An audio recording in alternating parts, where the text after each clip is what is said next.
A few years ago, life got me down. I became depressed and it soon spiraled out of control. I lost all but one of my friends as a result of that depression, which made me feel extremely isolated. As someone who's always struggled in social situations anyway, I started to feel awkward around everyone I interacted with, even my own family members.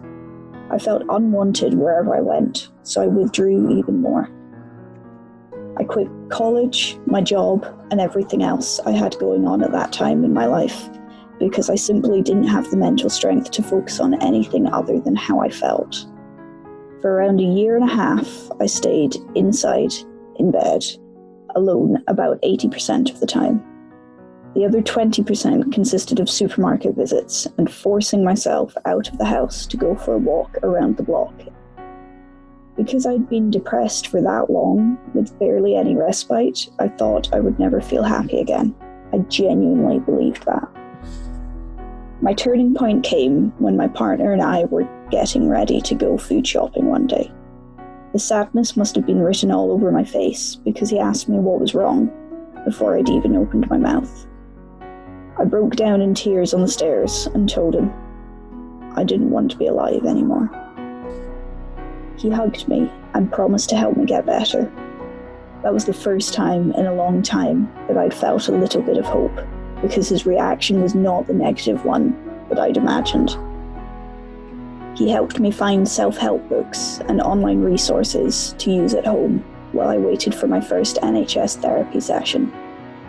He'd regularly call me while he was at work to check I was okay and planned weekend activities to keep my spirits up.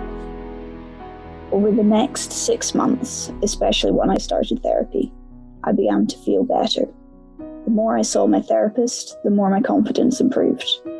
Using the advice and techniques she showed me, I was able to start a new job, get back at the gym, and join leisure classes to be around others again.